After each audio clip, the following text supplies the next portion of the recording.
the format real quick for everyone. General chat, any kind of follow-up, anything like that, comments, critiques, any hate mail. That's all for the chat. Use the Q&A and submit a question that you'd like me to answer for you. That's what this webinar is all about. It's pretty much just a live Q&A most weeks. Some weeks we'll throw in something a little different. But we'll take those on a first come, first serve basis. If you put in a question last week, I know there was a ton of questions we didn't get to.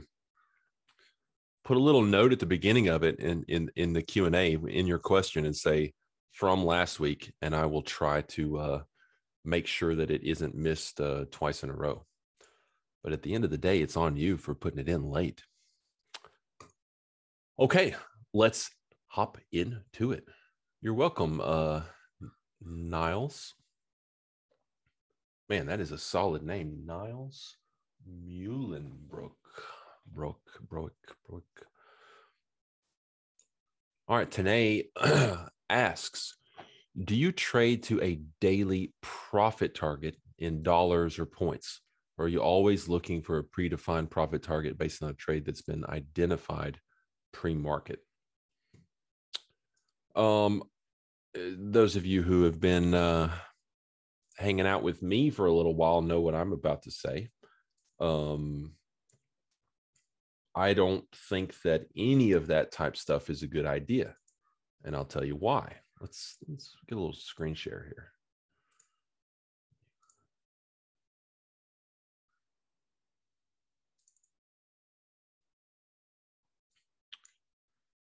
And that's because not all days are created equal in terms of opportunity sets.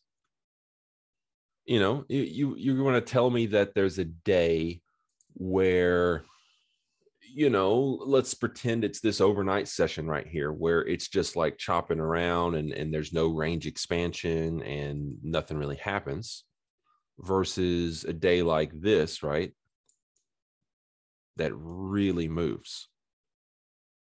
You should not have the same expectations or the same critiques on the outcome, right, P&L and whatnot, for those two sessions. You shouldn't. And guess what?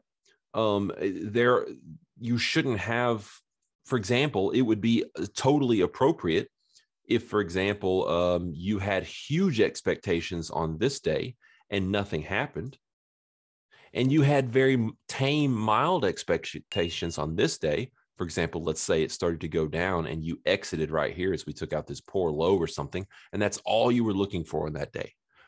Truly based on your frameworks and process and methodology and context and everything, right? Truly, you successfully did what your methodology called for.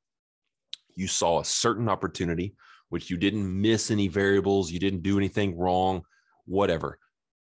Just because you make a little bit on this day and expected to make a lot on this day, there's nothing wrong with that. Okay? So both expectations leading into how much of an opportunity is at hand, I think is very important. Those of you who have been following my DMIs for a couple of years, you know that I can see that kind of stuff, right? Like there's days where we're like 100 and something point target, no question, we're bearish. And it's not that we're losing objectivity. It's there's certain times where we have more clarity for bigger opportunities than others. That's the nature of the way I see markets. There's certain days where I'll say, in fact, I would be willing to bet that on days where I wasn't on vacation or something, and I was at the desk and said no DMI today, I'd be willing to bet that those days ranges are smaller on average than the days where I had expectations for good range. And that's because this stuff works in terms of, you know, I'm not trying to toot my horn here. I'm saying there's ways to see markets and what they're up to, and when there's high opportunity and when there's lower opportunity. And it doesn't work 100% of the time. Nothing does. But it's important to be able to do that. So back to the question, what about result targets? Well, as you could assume from what I'm saying here, It just doesn't make sense. You know, what about on,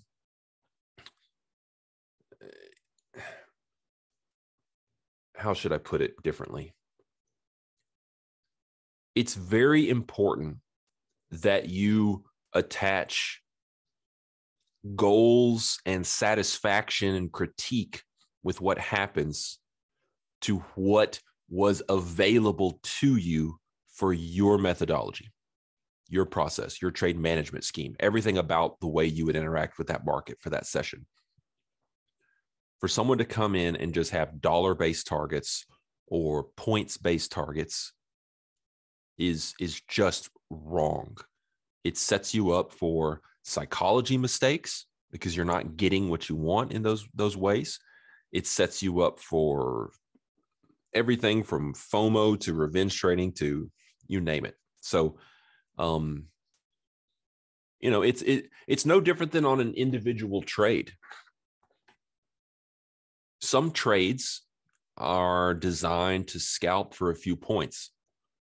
Some trades are designed to be swing traded for 2 weeks, right? And there's a difference between, like, what if I had the same profit objective for each of them, you know? Like, different sessions offer different opportunity sets. It's very important. How do you approach, Taylor asked, how do you approach older market profiles for structural context? We're moving into some older areas now, and they've been working well, haven't they?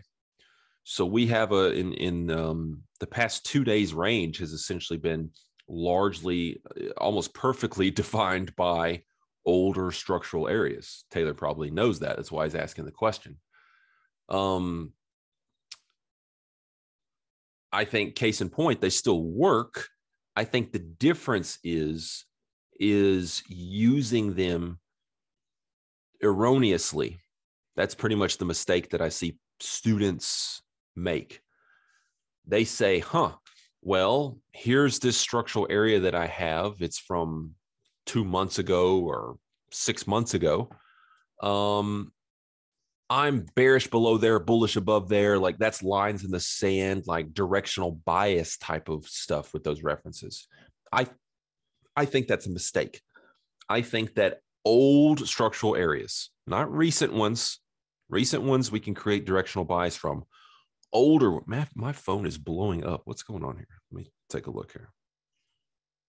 Oh, it's my child on the Nanit. Okay. Older ones need to be neutral, and they need to essentially give access to more prevalent narrative reads and references, more recency, more strength of narrative things, as we talk about. Those can give you your directional bias, and then you can use these older structural areas to allow you to access a trade, to allow you to add a little extra confirmation to get involved. So, for example, today's not a good example because the old structural area is at the exact same price as the prevalent directional bias, right? So we were bullish coming into the open from this line in the sand, and we break down and leave that and run to the next neutral spot here. So, for example, how about right here at the hard right edge? Should I be bullish from here? Should I be super bearish if we do break this down? And the answer is no, not based on this reference, right? It would be wrong, let's say, in between here and here today. Let's say that we start to hold above here. I would not be bullish because we held above here, but I might use it as a way to get into a trade, the fact that this was occurring, right? From the bull zone to the bear zone, and I had a destination in mind. Well, now guess what? A secondary opportunity, if you will, might arise if I get a pullback that holds above this neutral level. So I use them to complement more important things. I use them to give me access to ideas that maybe I don't get access to from the ideal trade location, from the key lines in the sand, from the bear zone, from the bull zone. There are ways to get into continuation plays from those ideas, essentially. I hope that makes sense.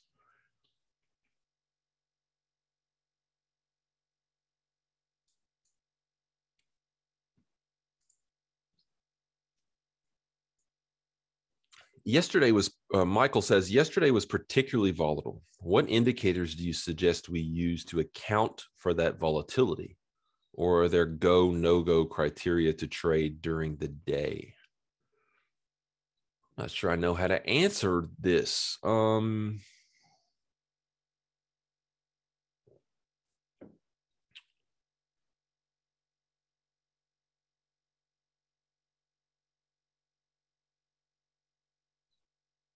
Indicators to, I mean, I guess what I don't understand from this question is, what do you mean by account for the volatility? I'm going to change that word to adjust to volatility. So a couple of the acronyms of NADRO actually do that. So almost everything about NADRO is dynamic and it adjusts to volatility. So things will take time to catch up. For example, a structural reference may become almost obsolete and compressed relative to a huge increase in volatility. And my students will know what that means. But other things such as, for example, I think it's common knowledge that we use developing value, right? We use VWAPs. We use,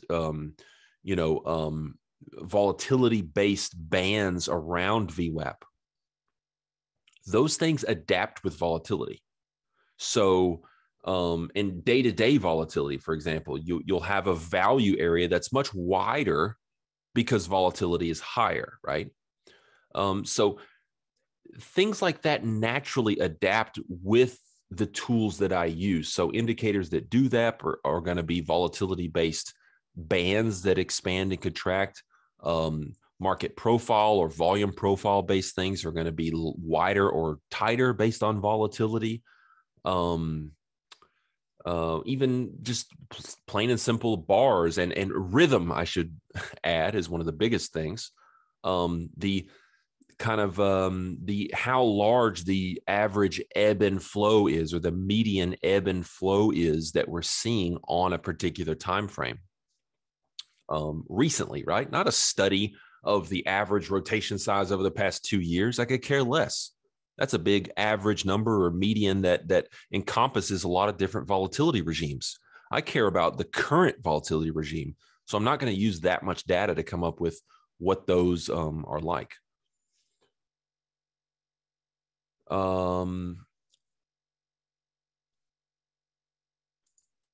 Yeah, so that's about as good as I can answer that for now, I think. Aaron says, how much does news risk play a role in developing a narrative for the day? Trading on FOMC, for example. I wouldn't say it affects the actual narrative or lines in the sand or things like that. It may open up my view for what's potential, right? So, for example, on a big release, like we may say, you know what, some of these larger targets that we might not otherwise expand, if we start to see like a surprise in the number or whatever, and I don't even keep up with what the numbers are, that might open up larger targets, expectations, if you will, but that's kind of volatility related as well. But no, it does not play a role in developing the narrative for the day. It may play a role to kind of dovetail on what I initially said, bigger targets after the news, smaller targets leading up to the news, right? Markets typically like to get quiet before those big, like, for example, on FOMC day and stuff like that, before it comes out. So I might be more conservative in my targets and things like that. But the read on the narrative, what the market's trying to accomplish that day, is not changed whether there's news or not. I hope that helps. Christine says, I need some help with accepting risk. I keep missing trades I should take for fear of losing. I've asked you about this before, but I just can't get over it. When trading sim, I have a totally different mindset over trading live. The minute I change to my account to live from sim, a different feeling comes over me. I'd really appreciate it if you could give me some kind of advice or exercise that would get me over this last hurdle, keeping me from being profitable trading live. Thank you in advance. So what I want you to do, Christine, is to type in the chat and tell me what I've told you before. You said you've asked me this question before. I want to know what I've already told you, so perhaps we can take it to next levels and whatnot. So I'm going to answer someone else's question. You can ignore that, and you put in the chat. I'll watch for it, and then let's do it that way. So let's go deeper if we can. Angelo says, I found that runners typically get stopped out when trailed above swing highs, as there's usually a large counter rotation at some point in the session. What's a good way to capture runner profits without giving too much back, while also not getting stopped out and watching the market continue without you? Do you ever take profits on a runner to use that capital to enter back in at better prices on counter rotations? So, number one, there is no perfect version of trade management. I could give you the best tools in the world. I could give you, whatever indicator, whatever use of price action, whatever order flow. None of it is going to work the way that you're asking it to work. Essentially, like, with the benefit of hindsight, and get you out of trades that are going to reverse and ultimately be wrong, and keep you in trades that are only going to pull back a certain amount or be, whatever, and keep you in. There's nothing perfect to do that. Everything I could say is going to be the absolute worst thing possible with the benefit of hindsight sometimes. The biggest secret I can tell you to the correct trade management is having the proper view on narrative, contextual read, the risk reward landscape, learning what the market's trying to do and where that changes. Where there's high opportunity, to give it room, where there's low opportunity, to keep it tighter. That is the magic formula to trade management. It's not the actual trade management, the tools you ultimately settle on. It's knowing when and where to apply different trade management tactics based on the contextual situation. That is the holy grail of trade management. And even that is wrong, quote unquote, with the benefit of hindsight sometimes, right? Nothing's perfect, but the closest thing to perfect that I have is that. One second. And I'm going to talk more about that. I just got to.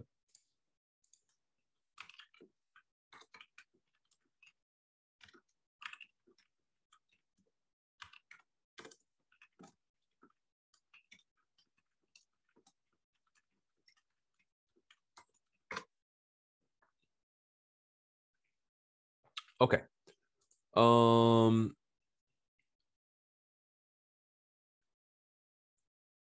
Sometimes, let's go even deeper in this. I'm just going to draw on what we're looking at here. Sometimes, if there is a really important level, you will have certain intraday tools that have you wanting to, let's say, trail a stop. Okay. And I think that the context is extremely important there in terms of trumping a tighter trade management based on shorter term things. So what do we mean by that? In this situation, this market can easily pull all the way back to here, maybe even run stops and then continue on its merry way. But everybody wants this intraday tighter trade management that's going to stop you out here. Or heck, maybe it looks like this. It's going to stop you out here, right? And then leave you, kicking rocks or whatever here. There are times where even I have trade management that manages trades like that. I use VWAP, all kinds of things to do that. Sometimes context says the risk of a larger pullback than your tighter intraday trade management would normally call for is pretty high here. You need to give it more room. So again, it's context dictating which tactics are appropriate in any given situation. So I hope that helps. There's nothing, no secret I could give you beyond that. And, NADRO's great, but there's other tools that work, really well. And there's not one way to do these things. But you're never going to be as good as a high quality NADRO trader if you say, I trail my stops with, let's say, for example, a 35 period exponential moving average. You are too one-dimensional and you are lacking in where that particular tactic might be best suited or not appropriate.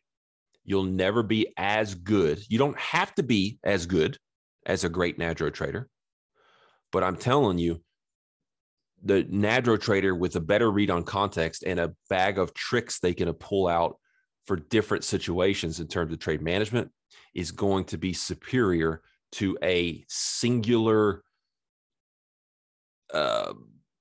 one indicator, one time frame. This is my trade management. You're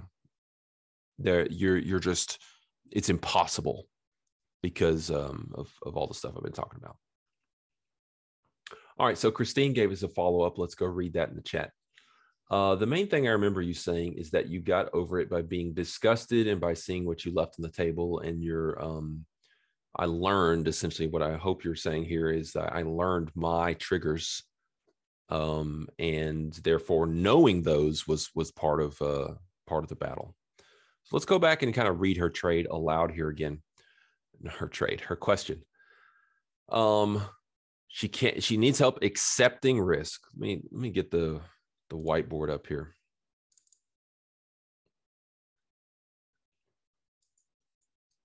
Accepting risks. So to me, this is mental framework, and we'll talk about that.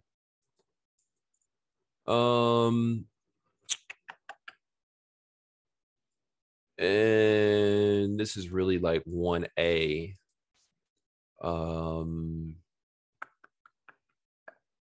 Fear of losing. Those are related.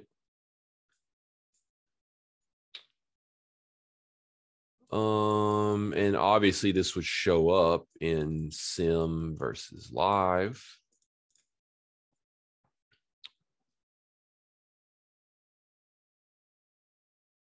A different feeling comes over you. I'd like to know what that feeling is, please, in the chat. As soon as you turn on live, that signifies you don't even have a trade on. Just knowing that you're live, there's a feeling. What is that?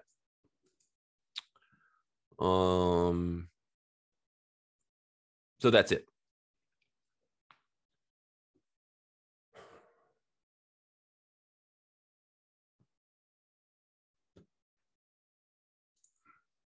You know what we should do here is can you talk? Can we unmute you and you talk to me? Would that be cool? Or I don't know, you could be not able to do that. Maybe. I don't know how to. Do you want to try it? Is that what you mean by maybe? Okay.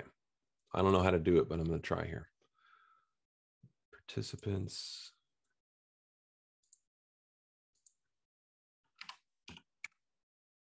Christine. Allow to talk. All right, so you're muted right now. If you could unmute yourself, I'm guessing I can hear you.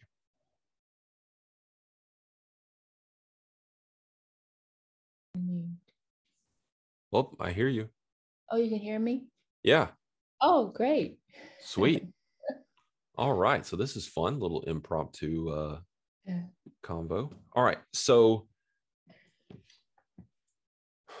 What is that feeling? Let's answer that question. It's just that thought of taking another loser. I just have this thing about losing. Well, there's a few times I've tried trading and it was a bit volatile, and you get in and then the market wings around and stops me out before I even, can take a breath, so to speak.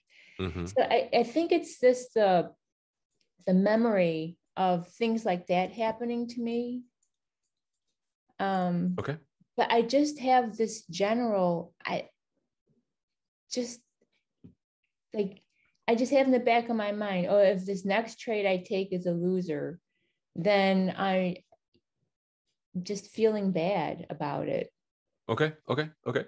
So first off, I think there's probably no one on this call here, including myself, who can't relate. Okay.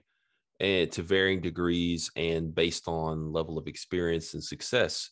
For example, in the case of me, I used to be, at times in the same exact situation you're in, but I can tell you that I'm not now. Okay. Do I ever have any type of fear or anxiety or whatever that creeps up in my trading? Yes, it happens for sure.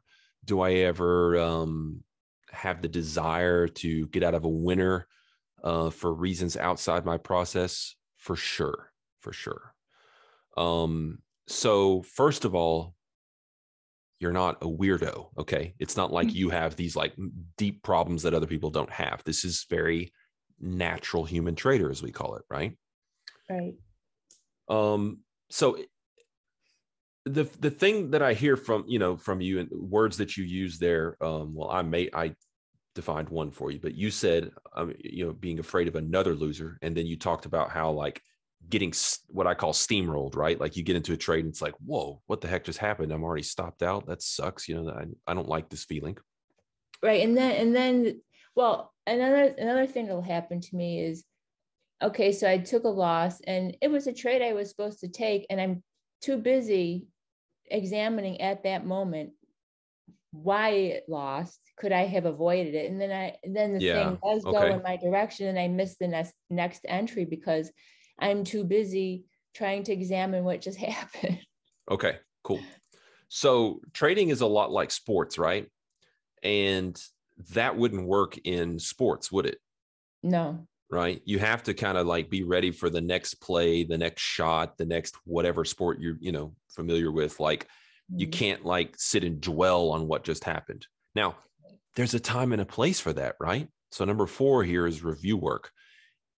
The thing that's really important about trading is to kind of refocus, the next shot is more important than the last mistake.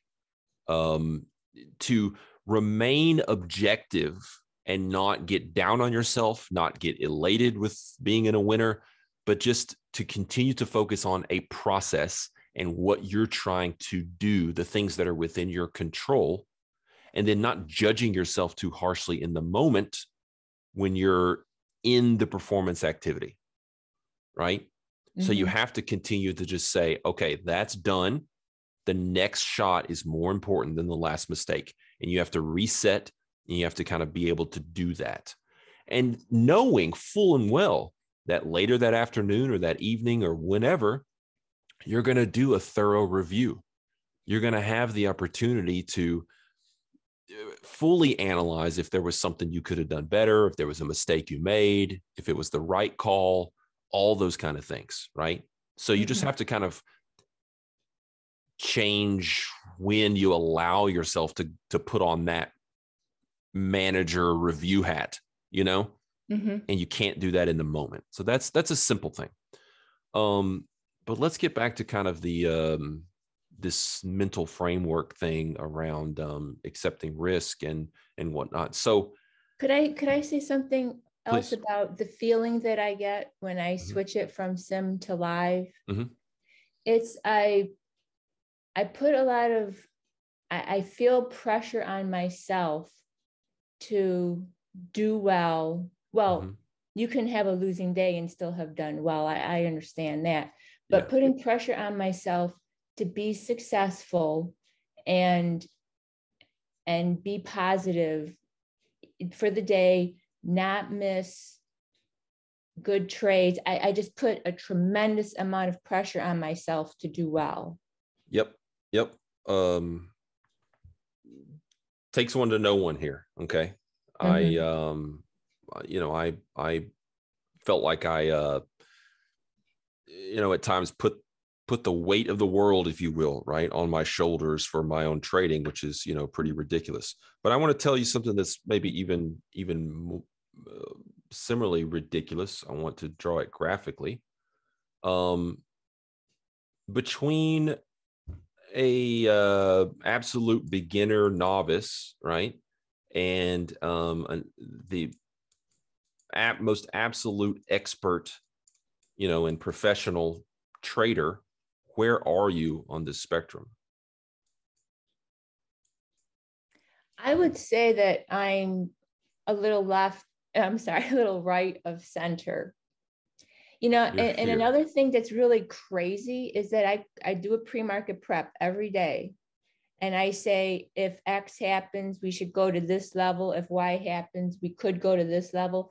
And every day, I am just about spot on where I think the market is going to go. But do you think I could get myself to trade in those directions?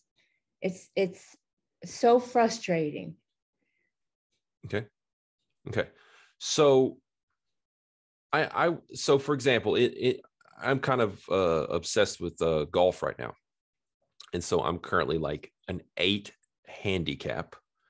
And I'd like to be a 0 handicap, right? A scratch golfer. I can go out and shoot even par. For me to get from last year being like a 12 to an 8 was great. That's good progress. For me this year to go from an 8 maybe to like a 3 or 4 is going to be even more progress. And then to go from a 3 or to 4 to a 0, it's more like 3 or 4 to a 0. That's how hard it is. Okay. Mm-hmm. So just because you've gotten here a little right of center, this is even harder than here to here. Okay. So I want you to take a step back, and I want you to almost, this is going to sound weird, but like think less of yourself. What I want you to, I want you to really, a very, very healthy trader mentality is to think of yourself as developing, to think of yourself as a student, a humble, lowly student, right? So guess what that does? It actually reduces the level and layers of expectations that you place on yourself. You're just showing up to learn something. You're showing up, and by the way, this is why process goals, singular, one process goals for the day that are totally within your control, not outcome-based, something that you can actually control, are so important, and making your day all about winning the day by doing that one thing really well, and knowing that you're a student and that you're going to make mistakes and that you're not going to be perfect, and that it's extremely silly of you to think otherwise. You see what I'm saying in terms of like this student humility? I'm just here to learn. I'm not here to perform yet. I have found that to be an extremely helpful mentality for a lot of my students and myself as well.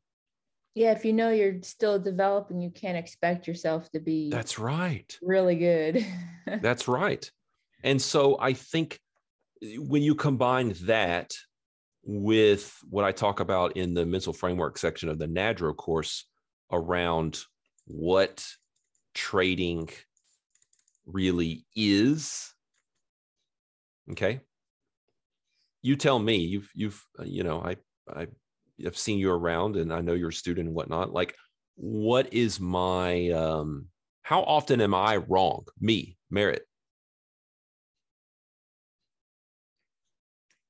What percent of the time do I lose? I think you've said that like you win 40% of your trades or something That's like about that. right. Yep. Yeah. On long-term average, I am wrong 60% of the time. 6 out of 10 trades that I take lose. And so if we go back to the notes I had on you earlier, you were getting concerned about, quote, another loser. How terrible. Right?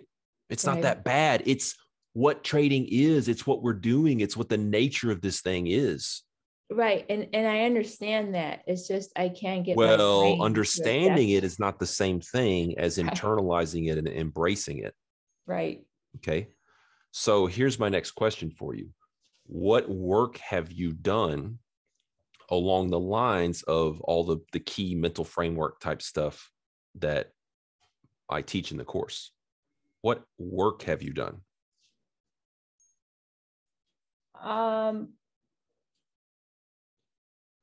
the only work that I've done is when you were still with SMB, you had your I think it was the intro. I can't remember what the title of the program was, but it was the free portion of a program that you had put together there. Yep. And you had you had a few short videos where you talked about the mental aspects of trading. That's all that I've really done. Oh, I'm sorry. I thought you were a Apteros Nadro student. No, Oh, I did your last intensive, okay. but I've never done your NADRO course. Gotcha. You've I've seen your name on these like Futures Friday webinars for years, and you've always asked such good questions. I just kind of assumed that you were. Okay. Yeah, no. So it's extremely important that you embrace this kind of topic around, like, it's essentially what I'm trying to get you to is like managing expectations, similar to this, as we talked about, like, hey, I'm a student, I'm developing. That helps you manage expectations for outcomes and for mistakes and for good and bad, right? The Mhm. same thing is when you really understand what trading is all about, which is having a process with edge and knowing, for example, trading like I do, over half the time, more than half the time, my expectation should be for exactly what you were afraid of, which is another loser. Yeah, you've mentioned that when you put a trade on, you think to yourself, this could be a loser. Yeah, or Right. even will likely be a loser. Right. Yes, So like that's a what? better way of saying it. Yeah. So, um, but the problem is that's terrible advice for you to say Mm-hmm. that to yourself in the moment, because Mm-hmm. you're actually afraid of that. So for you to say, hey, this is probably going to be a loser, you're not going to pull the trigger, right? Right. So that was helpful for me, someone who's overly aggressive and trying to put on too many trades and thinking that I know too much about what's going on. I'm trying to rein myself in. So these little things that we might say, like generic trading advice, is not a one size fits all. That's why Twitter is so bad when people say these feel good statements about what traders should do. It's not the right advice for people. So you've heard of affirmations, saying things to yourself, right? Yes. I think affirmations, for you to come up with a handful of them that speak to these truths that we're talking about here today. Number one, about where you really are on the learning curve, especially mental framework wise here, right? You're more so left of center, I would argue, with when it comes to your mentality about trading. You have a lot to Oh, learn and a lot to work on there. So, yes, I agree with you there. so I want you to come up with things that you can say to yourself before you begin trading, that you can write down, that speak to, just a student. I'm a humble, developing trader who's not got it together yet. I am probably going to make mistakes today. I will learn from them after the market closes, things like that. Okay. So affirmations that you could say to yourself, that you could write down, remind yourself of, to help keep you and start to open up new belief systems within yourself. Okay. Mhm. And then what trading is a huge concept that I want you to start to embrace too. And what trading is really just mathematical, like expectancy formula, like edge. Okay. So we put risk reward in our favor. You say you come up with great levels. So obviously you're putting risk reward in your favor. Now it's just about like, hey, it's a coin flip as to whether this trade or that trade works or doesn't. Now, so you can come up with affirmations as well, such as, hey, I'm not afraid of having a losing trade because half my trades are going to be losers, even if I'm trading at a pro level, you know? Mhm. Um, uh, if I'm clicking the buttons on sim or live, it's the same analysis. It's the same real-time markets. It's the same trading. I know that I can do it because I've proven it in sim, right? That's Right. another confidence builder thing that you can affirm with yourself.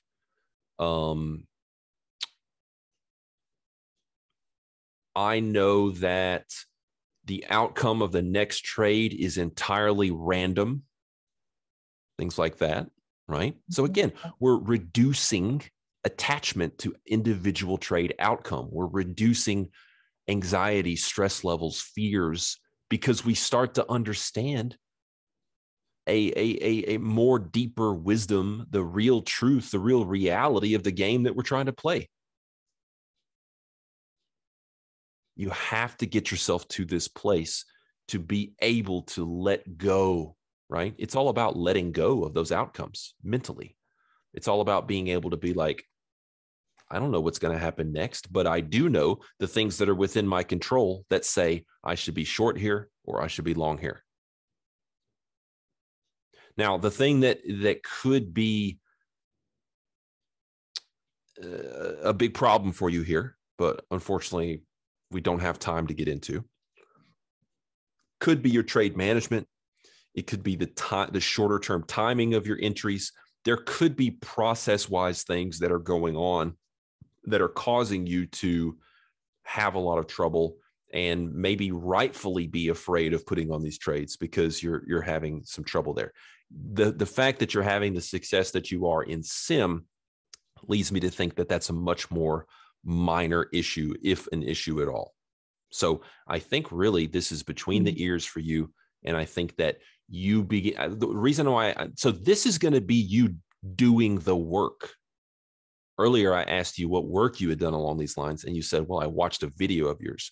Quite frankly, that's not doing the work, right? So Right. you have to start day in and day out, changing the way you think about what trading is, who you are as a trader, the uncertainty that's involved in markets, the probability-based thinking of wins and losses, and accepting that kind of stuff. And therefore, if you can get there, and it's going to take pre-market work, you're going to need to do pre-market work on your mind, not just pre-market work on the charts.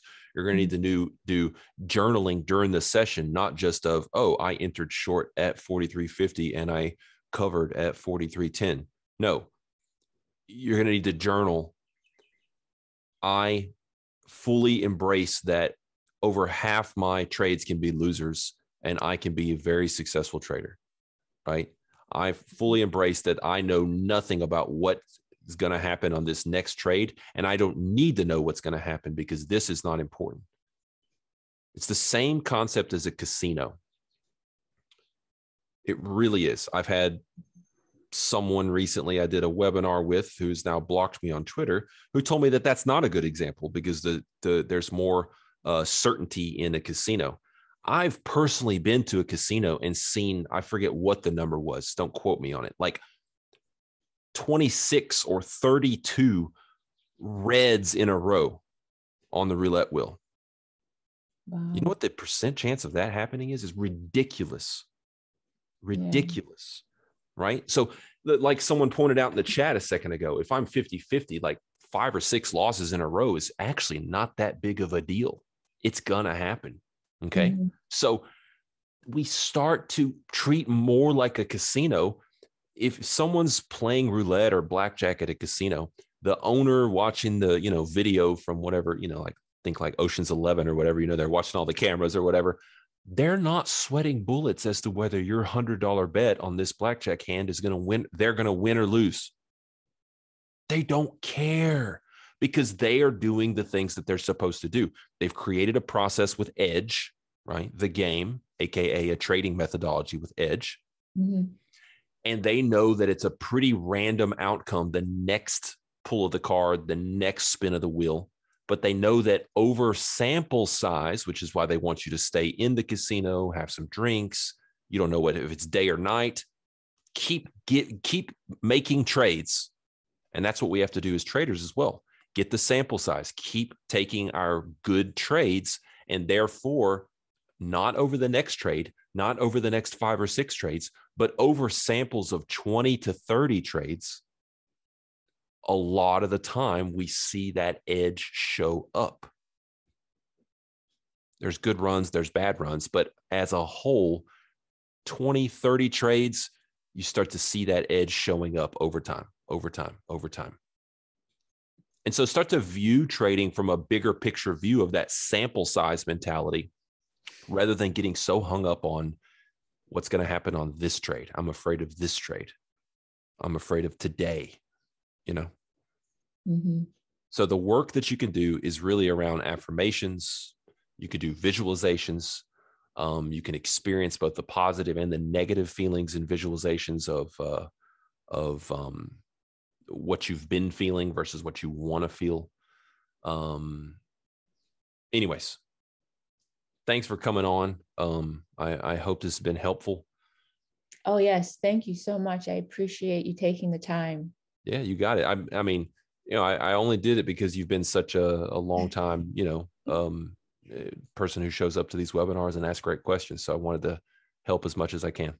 Okay, great. Thanks so much. All right. Take care. Bye. You too. All right. So that is all the time we have today. That was kind of fun. I'm guessing that a lot of you learned something today. That's always the goal here with these conversations. So anyways, yes, the recording's available. You know, you guys holler at Ryan if you can't find that. But it's on the community site. And so we'll see you guys next week, same time. Cheers.